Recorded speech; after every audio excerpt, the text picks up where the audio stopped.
इंद सद्वंदियाणं तिहुमणहित मधुर विशदवक्काणं अंतातीत गुणाणं नमोजिणाणं जित भवाणं। हम सभी पंचस्तिकाय संग्रह का अध्ययन कर रहे हैं, स्वाध्याय कर रहे हैं और हम गाथा 103 पर आ गए हैं, जिसमें पंचस्तिकाय ग्रंथ के पढ़ने का फल बताया गया है। गाथा पाठ करते हैं।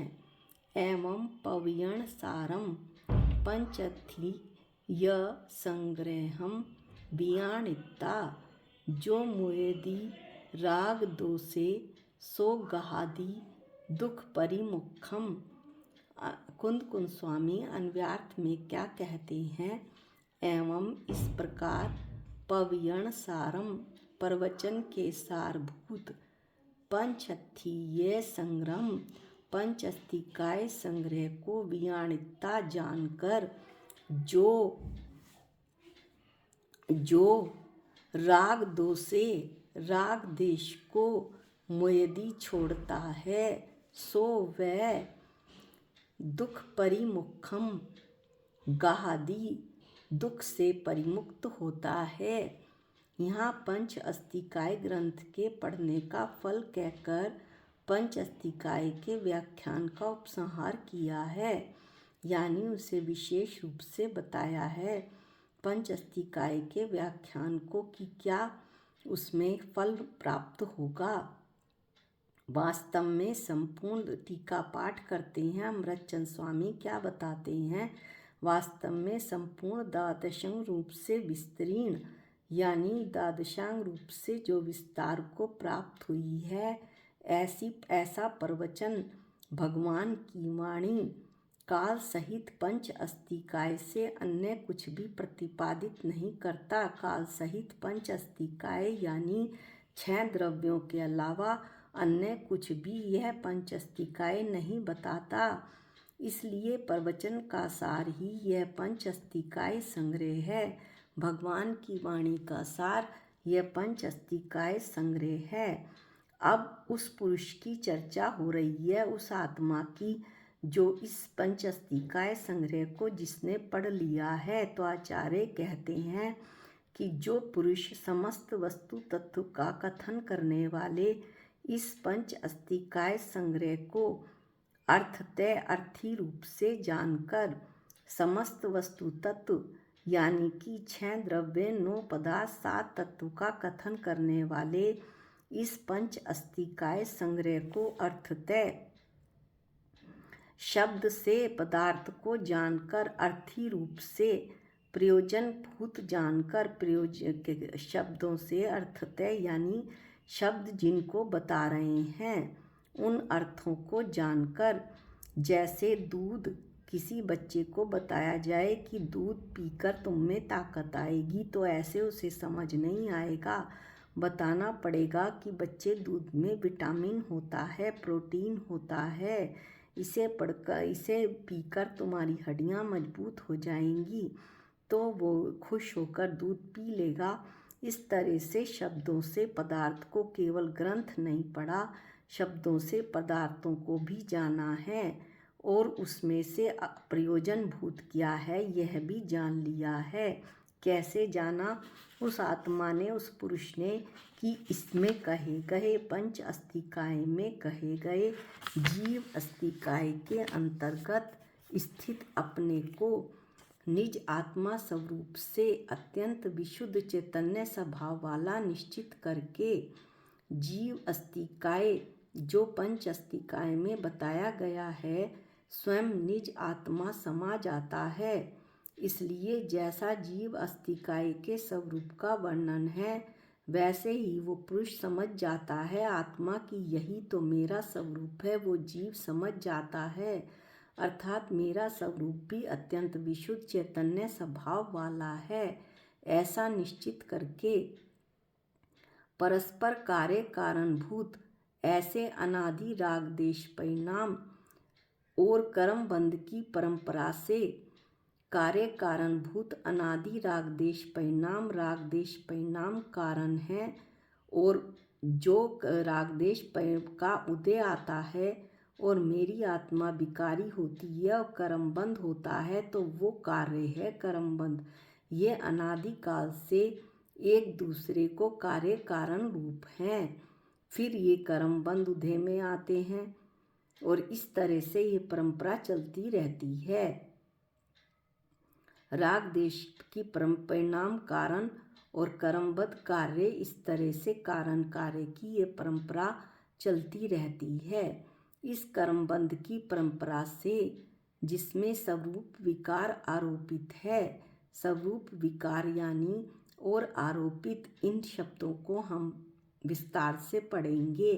स्वरूप का विकार, स्वरूप दो प्रकार के हैं, द्रव्य आर्थिक न्याय के विषयभूत स्वरूप और पर्याय आर्थिक न्याय के विषयभूत स्वरूप। दो प्रकार से हुए। जीव में जो विकार होता है वो पर्याय आर्थिक न्याय के विषयभूत स्वरूप में होता है, द्रव्य आर्थिक न्याय के विषयभूत स्वरूप में नहीं। वह द्रव्य आर्थिक न्याय के विषयभूत स्वरूप तो सदैव अत्यंत विशुद्ध चैतन्यात्मक हैं, यानी पर्याय आर्थिक न्याय के कारण स्वरूप विकार पैदा होता है, उसे पर्याय आर्थिक न्याय के कारण कह लो या पर्याय आर्थिक न्याय कह लो कि जब दूसरे द्रव्य का आत्मा में आरोपित होता है, दूसरा द्रव्य जैसे राग देश मोह लोभ आदि के उदय से ये उसी स्वरूप राग देश मोह रूप परिणमित हो जाता है तो इसे आरोपित बोलते हैं, यानी उसी रूप परिणमन हो जाना। जैसे नया अर्थ किया हुआ अर्थात उसी रूप परिणमन हो जाना। स्वभाव से विकारी स्वाभावी स्वभाव से विकारी स्वभाव वाला बन जाना। किसका? आत्मा का। स्फटिक मणि के पीछे लाल रंग का फूल रख दें तो स्फटिक मणि लाल रंग की दिखलाई देने लगती है। इसी तरह से पर्याय आर्थिक न्याय से मतलब हुआ कि मूल द्रव्य में किसी दूसरे द्रव्य का संयोग हो जाए तो मूल द्रव्य तो शुद्ध आत्मा था और उसमें राग देश परिणाम, ऐसे पुद्गल परिणामों का द्रव्य क्रम भाव क्रम नो कर्म का विकार आया तो उससे आत्मा जो है विकारी हो गई।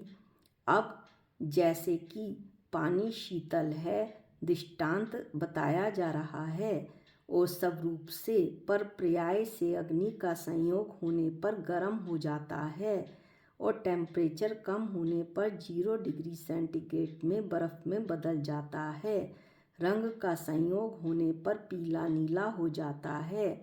इस प्रकार ये सब पानी के शीतलपन की पर्याय हैं तो ये उस पर आरोपित हैं। इसी तरह से आत्मा पर विकार आरोपित है, राग देश मोह भाव रूप परिणमित हो रहा है आत्मा।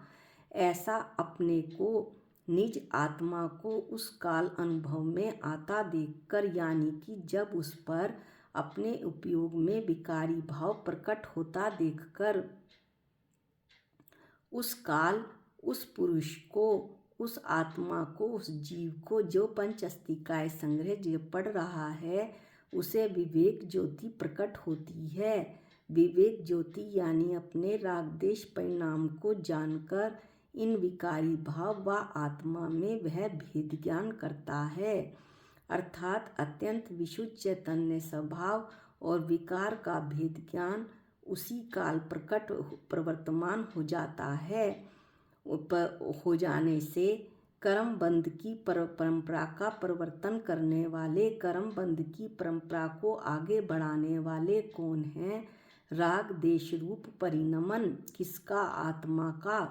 आत्मा का जो उस स्वभाव का राग देश रूप परिणमन होता है उसको वह जीव छोड़ता है, यानी राग देश रूप परिणमन नहीं हो पाता क्योंकि वो राग में रागी, देश में देशी और मोह में मोही वह पुरुष, वह जीव, वह आत्मा नहीं होता। इस तरह से उस पुरुष का स्नेह जीर्ण होता जाता है। स्नेह यानी राग देश रूप चिकनाहट कमजोर पड़ती जाती हैं। दृष्टांत देकर बता रहे हैं कि यह कैसा हो जाता है, जैसे स्नेह गुण के सन्मुख विवर्तते वे परमाणु की भांति भावी बंध से परागमुख वर्तता हुआ और पूर्व बंध से छूटता हुआ। स्नेह ये पुद्गल परमाणु की बात हो रही है, जिसमें बंधने की शक्ति हम जानते हैं 2 से 2 या 2 से अधिक परमाणु मिलकर स्कंद बनाते हैं। तो जब स्नेह गुण जघन्य यानी बहुत कम रह जाता है तो परमाणु में बनने की शक्ति के अनुभाग प्रतिच्छेद कम होते जाते हैं, यानी परमाणु के बंध बनाने की शक्ति कम होती जाती है। इस प्रकार जघन्य चिकनाहट यानी बहुत कम चिकनाई के सन्मुख वर्तता हुआ बहुत कम चिकनाई वाला परमाणु अगला बंध नहीं कर पाता है।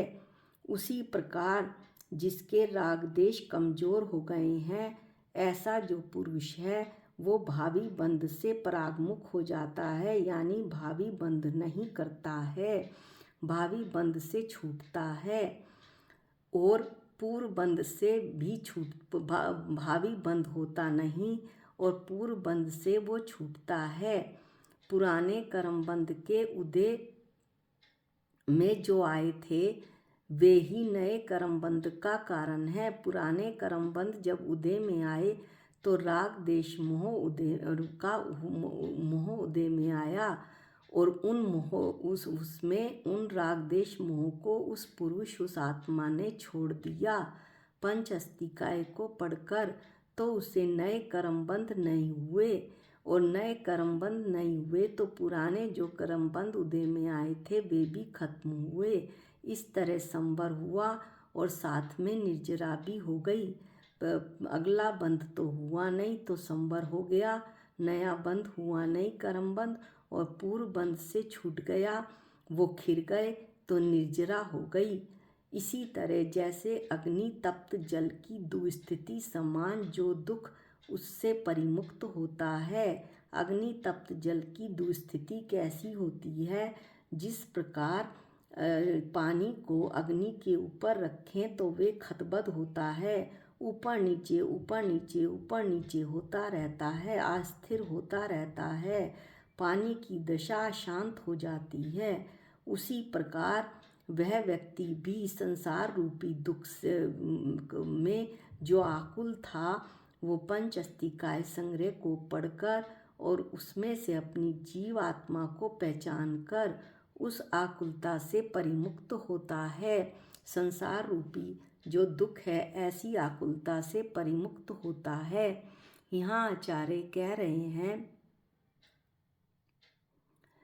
कि पंच अस्तिकाय पढ़ा, उसमें से जीव अस्तिकाय पढ़ा तो जीव अस्तिकाय में से अपने निज स्वरूप को पहचाना कि मैं सिद्धों के समान शुद्ध हूँ और सिद्धों के समान शुद्ध हूँ, मेरे में कोई विकारी भाव नहीं है।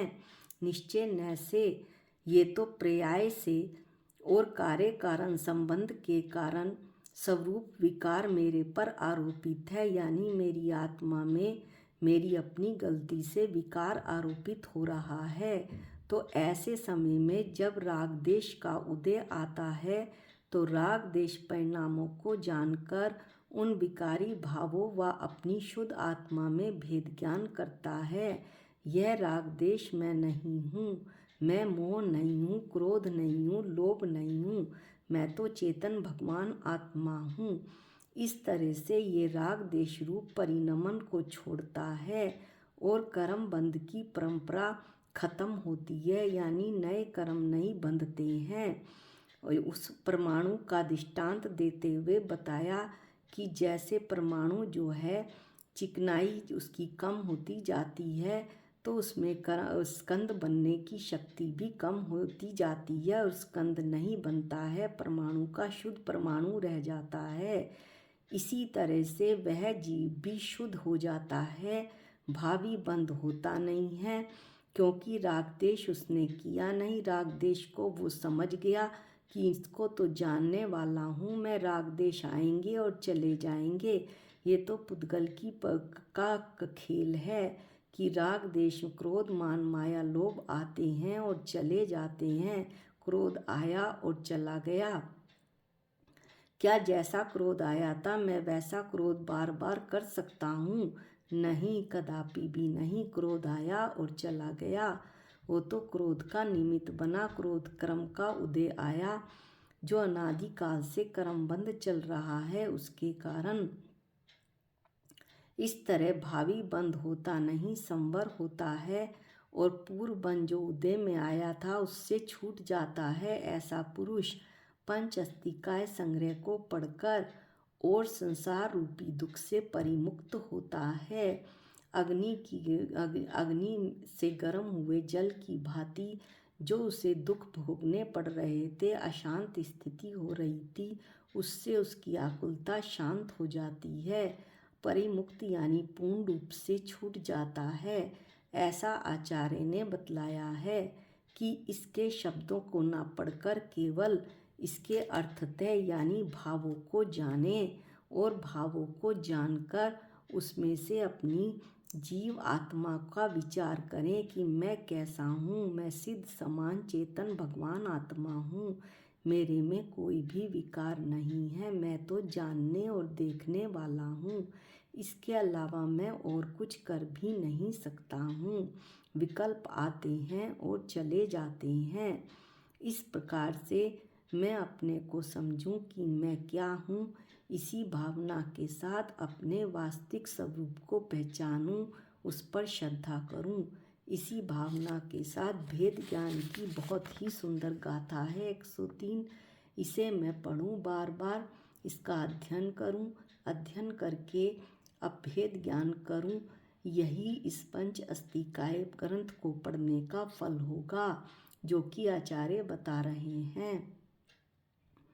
इस तरह ये गाथा हम यहीं समाप्त करते हैं। अगली गाथा जो षट द्रव्य पंच अस्तिकाय वर्णन, जो पहला भाग है पंच अस्तिकाय वर्णन, उसकी अंतिम गाथा होगी। इसमें दुख से विमुक्त होने के कर्म का कथन बताया जाएगा कि दुख से यदि मुक्त होना है तो किस क्रम से होना होगा। तो गाथा यहीं समाप्त करते हैं 103 और अगली गाथा 104 अगले वीडियो में पढ़ेंगे। आज के लिए इतना ही। निज निधि निज में बताई, ये अनंत उपकार है। इसके लिए जिन वाणी माँ को वंदनानंत बार है, वंदनानंत बार है। सबको जय जिनेंद्र।